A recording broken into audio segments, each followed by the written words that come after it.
welcome to Barn Star Sampler Block of the Month, last month. This is our assembly month, and I'm very excited. It's been a really fast year, but I think it's been a good year, and I've quite enjoyed myself. So here we are at the final assembly. So as you can see, I've taken all my blocks, laid them out, put them in order, and it is time to begin the assembly. Now, with this quilt, there is no definitive rows to put it together. So we will be putting it together in sections and then putting the sections together. So there's basically 4 different sections to this quilt that we're going to put together. So your very first step is to grab all of your blocks, lay them all out, and then we can get started putting this thing together.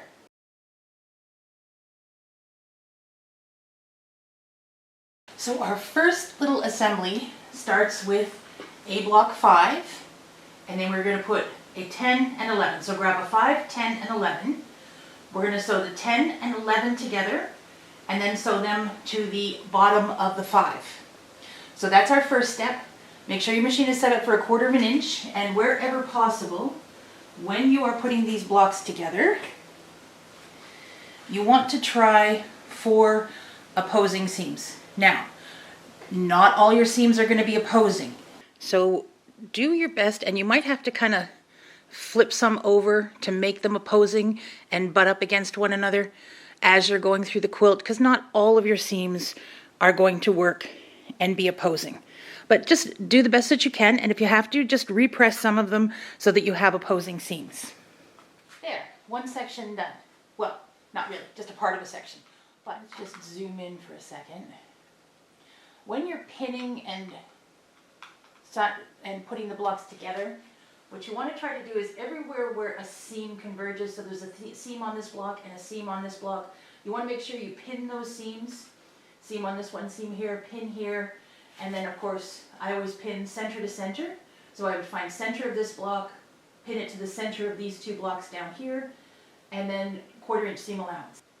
Now if you do happen to have, when you pin them together, if one of the seams, one of the areas is slightly larger than the other, and you have a little bit of sag, if you put that part against the feed dogs when you're sewing, that will suck up any excess fabric without giving you puckers and pleats. So those feed dogs are your bestest friends when it comes to easing in your fabric. Okay, so that is step 1. So now we are going to grab 112, 113, there's your 12, and a 13, stay, and a 6. And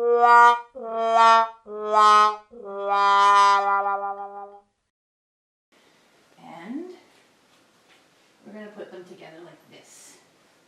Now, if you happen to have, hang on a second, I got to grab some pins. These are not staying on my design board for some reason. That's a little better. Okay. Now, if you happen to have different 6s, so all my 12 and 13s were the same, but I did make 2 different block 6s. So you can, at this point, audition to see which one you like better to go with those blocks. And I think I'm going to stick with my original choice. Put this one back, grab a couple of pins. There we go. So now again, what we're going to do here is we're going to sew these 2 together, and then we're going to sew those 2 to this block right here. And that is our next step. Off to the sewing machine. And there is step 2 done. So you have 12, 13, and 6. Of course, before we go any further, after every seam, we are heading to the ironing board and pressing our seams exactly the same way we would be if we were making the block. Now, in trying to keep it straight as we're going along, these blocks should measure 16.5 by 24.5. So each one should measure exactly the same. So the next step now, we are going to grab a block 1 and a block 2. Now the block 1 is going to join to our first set, right there. Let me just move this one over.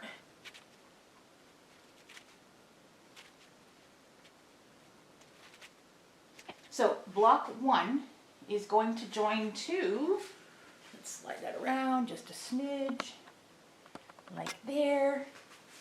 Okay, so block 1 is going to join to the right of our first unit with the 2 smaller blocks at the bottom. And you're just going to sew this seam right here. Now block number 2 is going to sew to the second unit that we made, also to the right of that unit.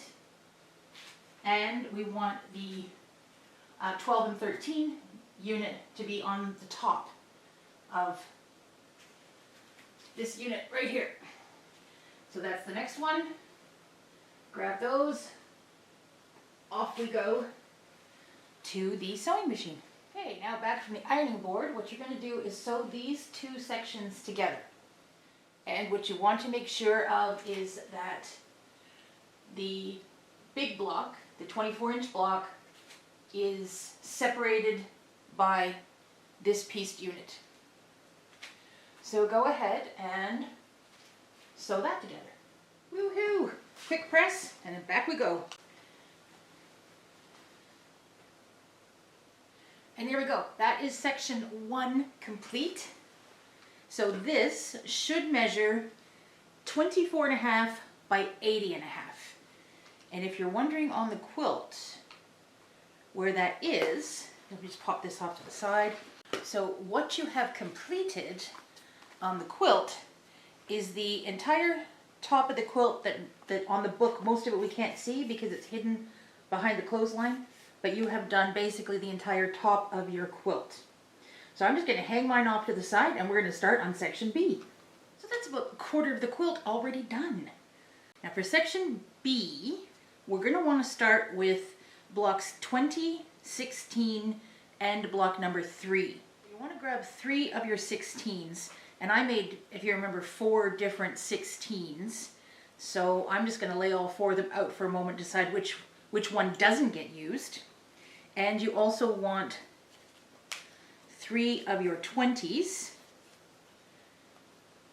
So also one of those. I made 1 oddball and 3 the same.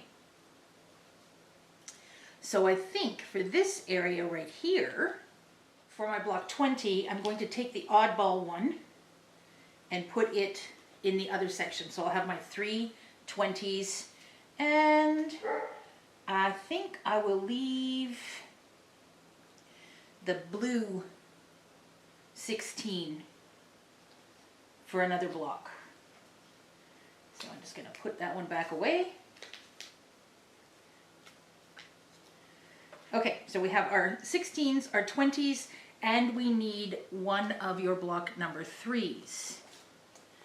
Now both my block number 3s were the same color.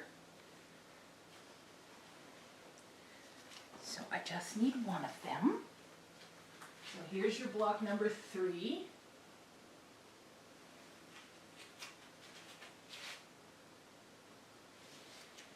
Okay, and you're going to take your 16s and your 20s. So we're going to start with a 20. So it'll be a 20, a 16, a 20. Oh, you're not going to stay, are you? No. And another 20. A 16. A 20.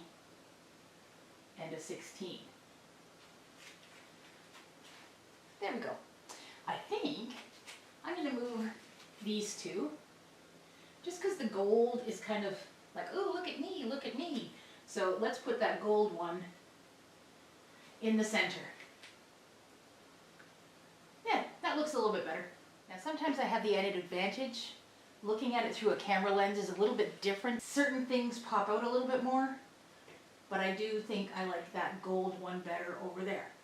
Okay, so now what we're going to do is we're going to sew these together, and then we're going to sew it to this one.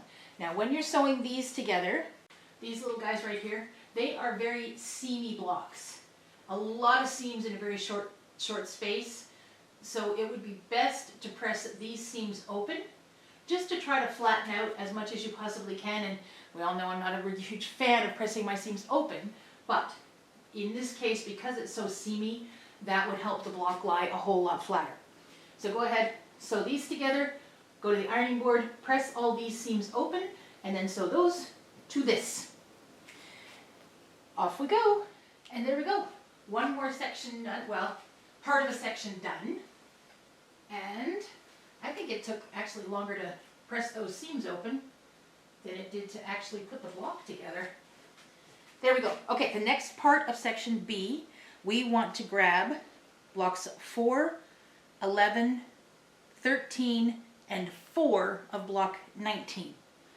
So we need block 4, 13, 11, stay there, and our 4 19s. And you can put these in any order that you want. I think I am going to kind of try to put them lightest to darkest. There we go. And they are going to go across the bottom, right here. And 4 right there. So we're going to sew these 4 together. You'll sew these 2 together. So those to those and this to this. So these 4, these 2, sew those together, sew them to this block right here. Now these seams on these little guys should also be pressed open. Again, for the exact same reason on the last ones, these are pretty seamy little blocks. So it would get quite chunky there if we didn't press those seams open. So off to the sewing machine.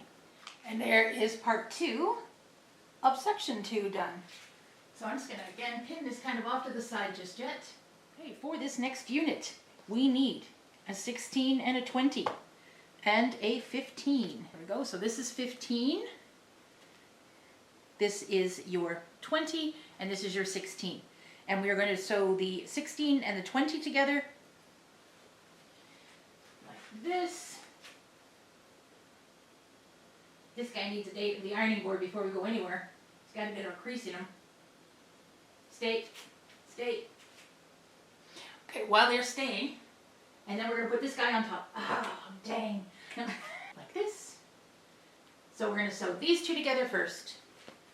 The 16 and 20 get sewn together first, and then they get put onto the bottom of your 15. So that is our next step. There we go. And this one was just a little fella. So if you are making sure that you're keeping it straight, this should measure 8.5 by 12.5. So 8.5, 12.5. We'll stick him over here too. All right, and part 3 of section 2 is done. Now we're going to go on to part 4. So for part 4, we need a 14 and 2 of our 18s. Now 18s are the little pinwheel blocks. And again, I made 4 different ones. And I think I'm going to go with these 2.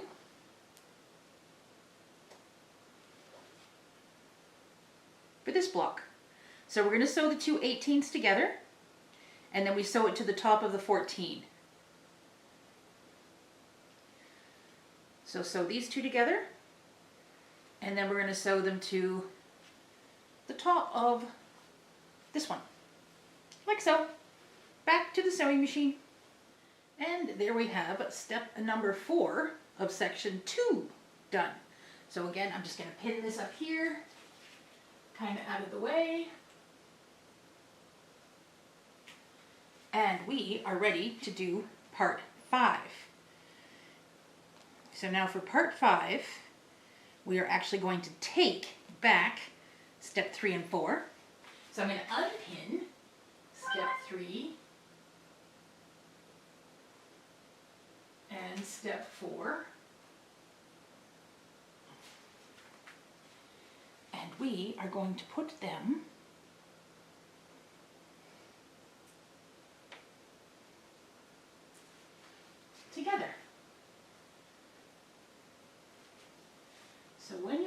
together, what you want to watch is that you have the little blocks of step 3 at the bottom and the little blocks of step 4 at the top, and we're going to sew these two together right here. And then we are going to grab a piece 8, section 8. Here's my 8, and it is going to go underneath like so. So go ahead, sew those two together, and then sew them to the top of section 8, or block 8, not section 8. And there we have section 5 of, part 5 of section 2. So there we go. Now we have all the components ready for our section B. So we start with the first one we put together, then we're going to add the second one here, and our third one there to make another section for the quilt. So that's our next step. So this one together and this one together, and then we will have created section B, which is right here on the quilt. So we go from here to here up against the one that we made earlier, which you can't see because it's on the other side. But this is the section we're working on right now, right there. Okay, so off to the sewing machine. There we go. Section 2. I'm just going to go ahead and hang this up off to the side for now because we're done with section 2 and we're ready to move on to 3. Now that section should measure 28.5 by 56.5. And as I said before, it is this section of the quilt right there. So it goes from the edge of the quilt to about 2/3 of the way across, right underneath the piece we made earlier. So that's like half the quilt done already. So starting with section C, we are going to start with block number 2, right here. And that is our last number 2. So we can take another number off the table. Okay, so number 2, we are going to grab block number 7. And we only need one of those, so we do still have 2 of those left. So grab one of your block number 7s. There we go. That's number 7. I just want to tuck my other block number 7 back in its proper order. There we go. And then we need a 14 and a 15. So we still have a couple of 15s. So grab one of those and grab a 14. We still have a couple of those. We just need one. There we go. So this is your 14, and this one is your 15. So we're going to put the 14 and the 15 together. Oh, I guess I didn't put that in there properly. That's better. And we want this one to go here, and that one to go there. So we're going to sew these two together, sew them to this one, and then sew this one and this one together. So back to the sewing machine. And there we go. Part 1 of section 3. So now for part 2, we need block number 1, which is here. This guy. We all remember block number 1, right? That was from March. That was the block that y'all loved so much. And we can now take block number 1. We're done with that. One more block off the table. And then we need 11 and 14. So that will be the last of our block number 14. And block number 11. That's the last of our block number 11. So there's 2 more blocks we can take off the table. So block number 11. Block number 14. Off they go. And we need number 6. So this is also, I believe, the last of our block number 6. And that is block number 6. So for this one, we are going to put number 14 and 11 and 6.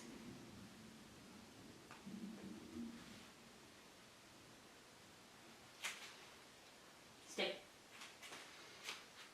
Oh, I can pull that one off. That's another one. All right, so now we are going to sew. Is all that on the camera? Yes, it is. We are going to sew these two together. Sew those to this one. And then that unit will get sewn to this one right here. And that would be complete our second section of C. So back to the sewing machine. Well, I just realized that way back in section 1, the block number 6 we put in there should have been a block number 9. That'll teach me to try to read things upside down. So section 1 should have had a block 9 where I put a block 6.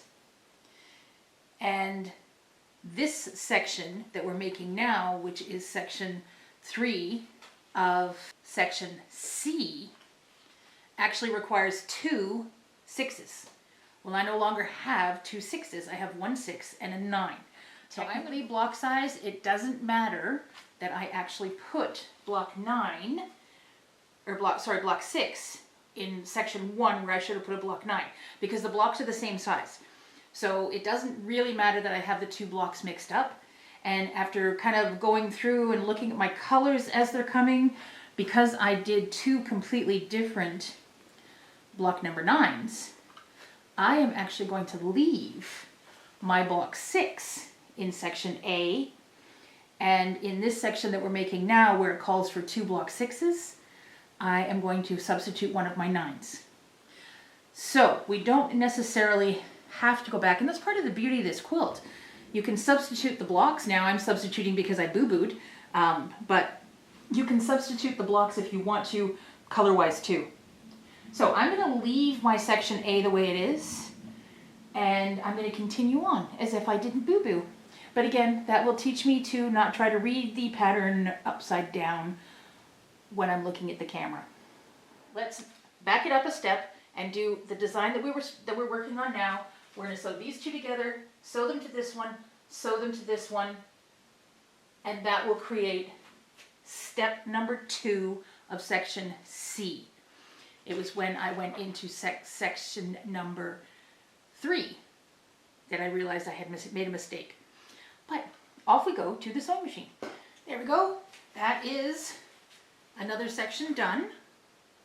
And now we're going to take this section and we're going to sew it to the bottom of the previous section. So we're going to sew it down here and join those 2 pieces together.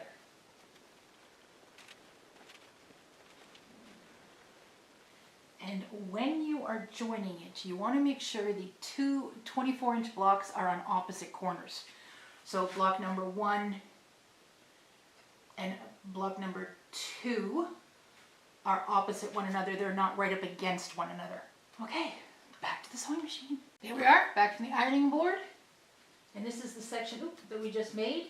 Now we've got 3 more blocks to add to that section, and this is when I realized that I had mixed up the blocks for point A, because we are putting a 6, a 4, and a 5. So this is my 4. This one is number 5. And these, yay, we can take those away now. Now these are my number 9s. If I had made both of them the same as this, that color is extremely similar to this block. So if that was the case, I would have probably not been very happy with that, and I would have wanted to unpick section A and change for block 9, but I happen to make 2 different block 9s, a purple one and a pink one. So that means I can use my purple one here, and it won't be too much all in one go. So I don't feel the need to go and unpick section A to rescue my block 9 or my block 6 from there. So in my case, I am going to use block 9, 4, and 5. If you, when I edit this, of course, I will talk about how I put the wrong block in there. But if you did not put your block 9 or your block 6 in section A, you're going to do 4, 5, and 6. I'm doing 4, 5, and 9.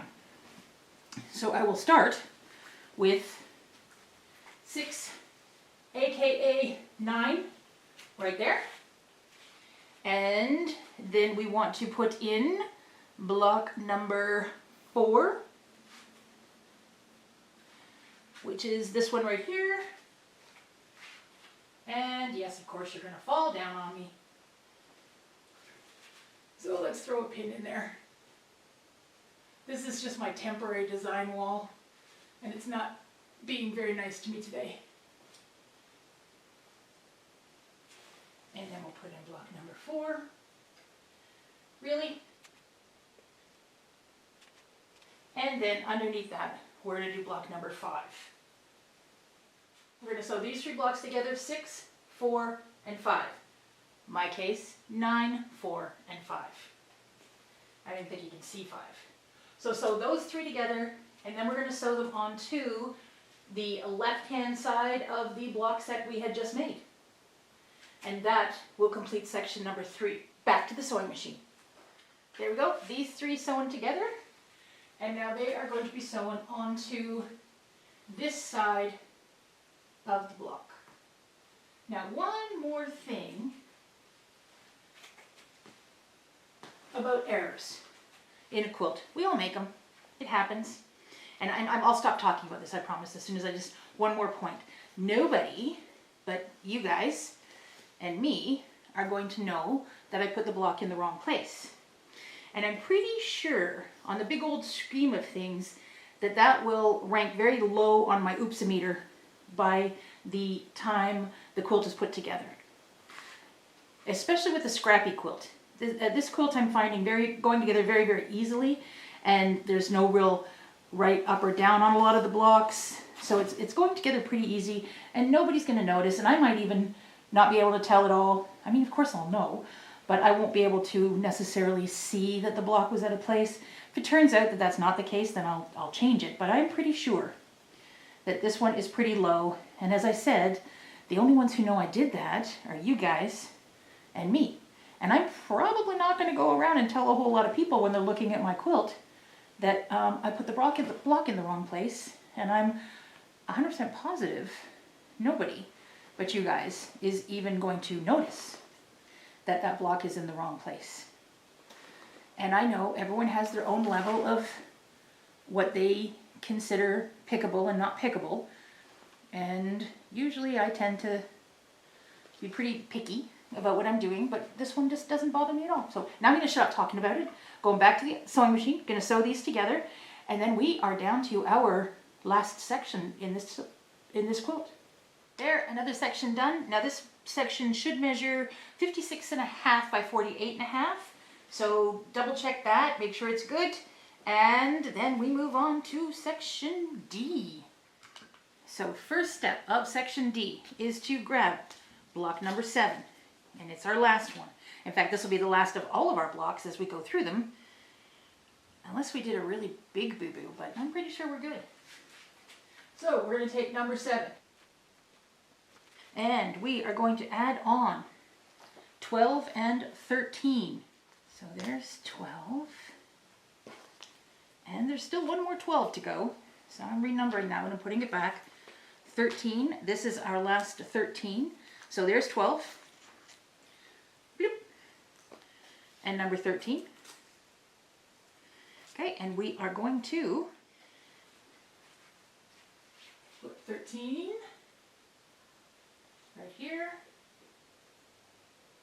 12 right there, and then we want our last number 9 and our last 12.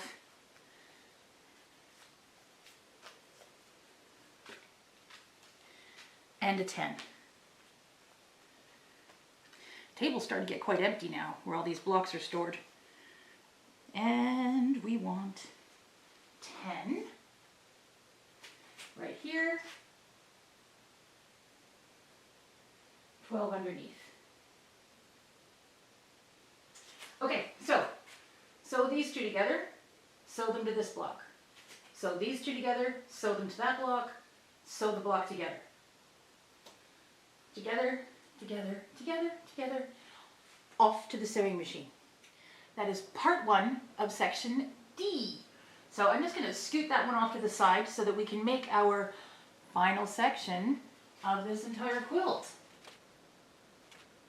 Okay, so now what we want is we want to grab block number 8.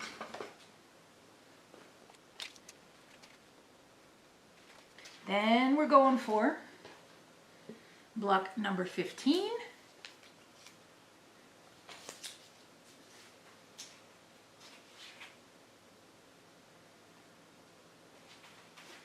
Block number 10.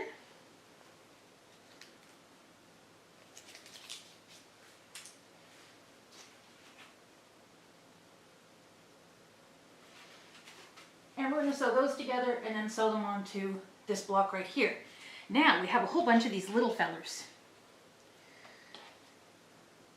17 and 18 left. So let's grab those. We haven't actually used any 17s yet. And we're going to line these up underneath. So the geese, whichever order you put them in, are going to be pointing in towards the center of the block. So we have 4 geese units, and one of those on each end, pointing in towards the center. And then we have our pinwheel blocks, and they will go next. Oopsie. And then in the very center, you're going to have your last 2 goose blocks, and they're going to be, the geese are going to be pointing to one another. Like so. Like that. And last but not least, everybody's favorite block. Block number 3 is going to go on the bottom. Like so. So we're packing quite a bit in this one. I'm going to break it down just a little bit, just because of all these little fellas. We're going to sew this one and this one together, put it on this one, head over to the ironing board. There we go. That's the one section done. Now we'll move on to these little guys. And the same that we've done with kind of all the little blocks is we want to press these seams open, because there's some pretty bulky seams in there, and we want to try to keep the bulk down just a little bit. So that's our next line. Let's sew all of these together. So back to the sewing machine. Back from the sewing machine. And now you're going to take this unit that you just made and sew it to the bottom of the one we made previously. So we'll just pop that little guy right on there. Or you could sew it to the top of this one. But I think for ease sake, I'm going to sew it to the bottom of this one, and then I will do my final seam.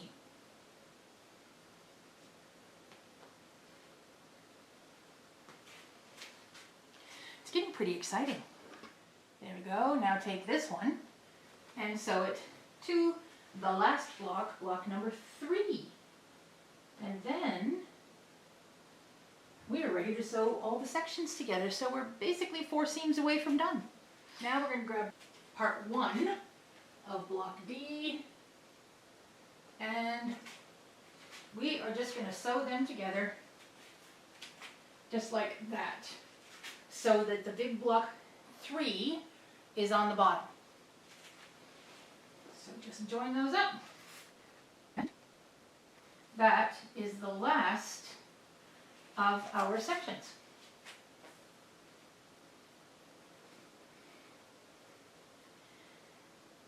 After this is done, we're ready to start sewing our sections together.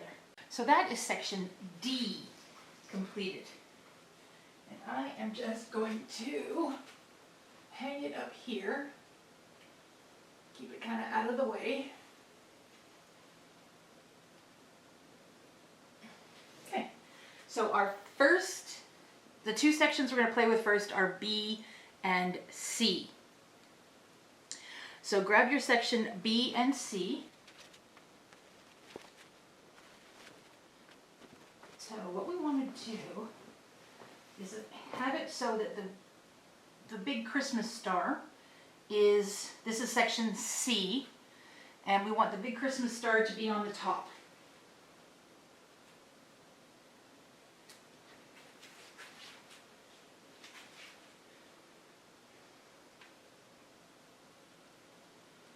Like so.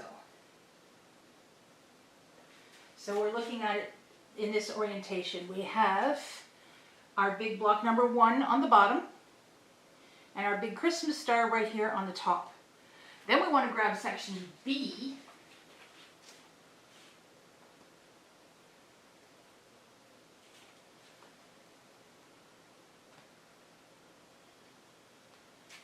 and we want to orientate it so that its large block is in an opposing corner to the Christmas star. So we want to hang this one up this way.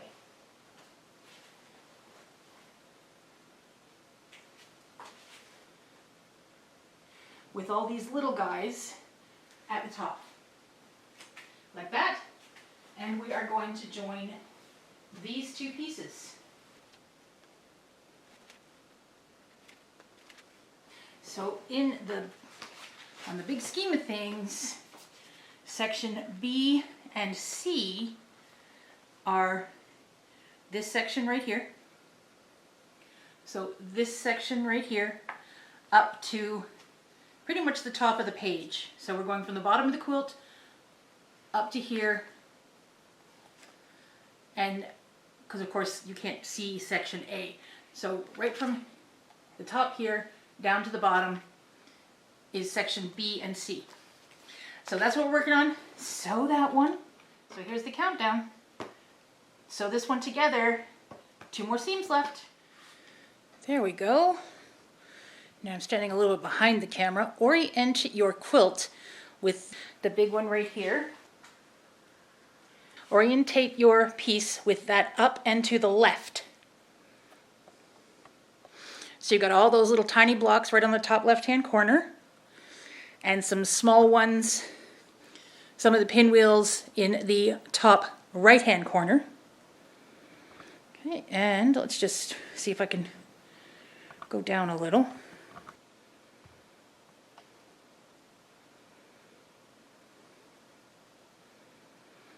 Now what we want to do is the one that we just made, section D, you want to orientate this one with this block, which is block number 7. So it will be joining like so.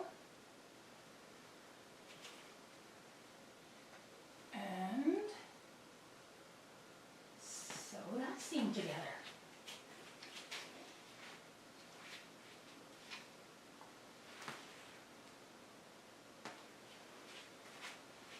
So block section D is on the right hand side of your quilt. Off to the sewing machine. So now we just have to sew part A on. So part A is the very top of the quilt.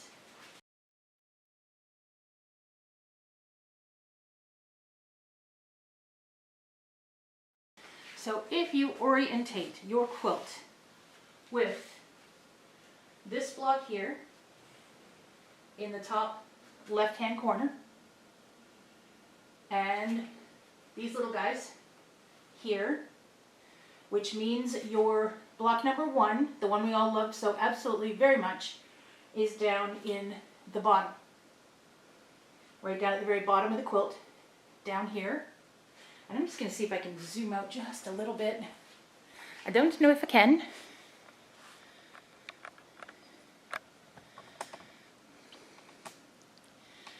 Okay, that's pretty much it.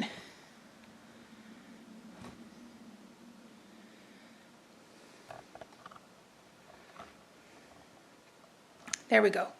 Okay, so this block, top left, and the last seam we need to do is to put the very top, which is section A, on our quilt. So you want to orientate section A so that your big Christmas star, this block right here, is in the top right. And you're just going to put that together.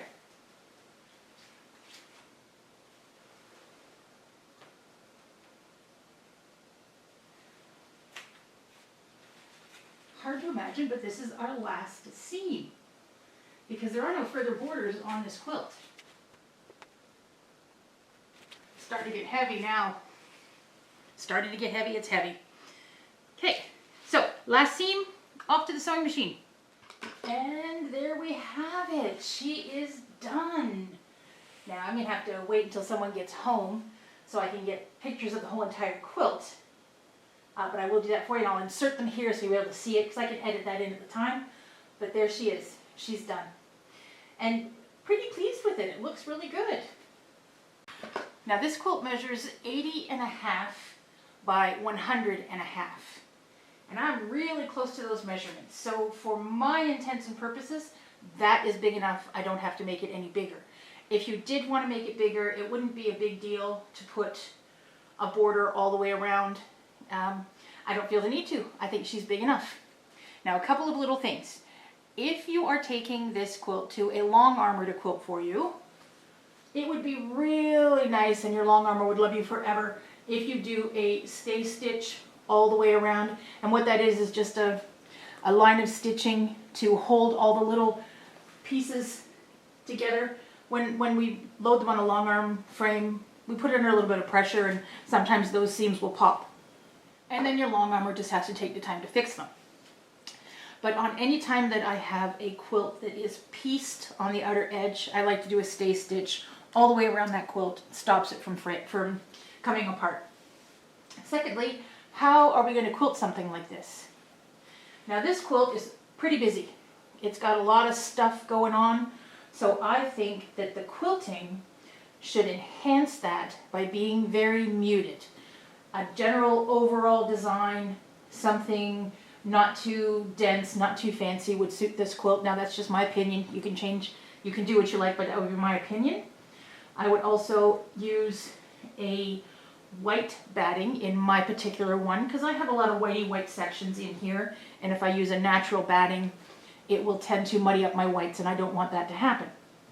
So white batting and an overall design. Now you could do custom, but I think custom just means that you're doing a lot of fancy things, and like each square would be quilted separately, and I just think that that would be too much. There'd be nowhere for the eye to rest. So on mine, I'm just going to do a nice little overall. Hopefully you'll see the finished product soon. Other than that, the only other cutting you have to do now is your binding, and you will need 10 2.5-inch strips for your binding, and of course you wouldn't do anything with that until the quilt is quilted. So next step is quilting. Anyway, there she is. I will have some better pictures of her so you can see the whole entire thing once I get someone tall enough to hold it up for me.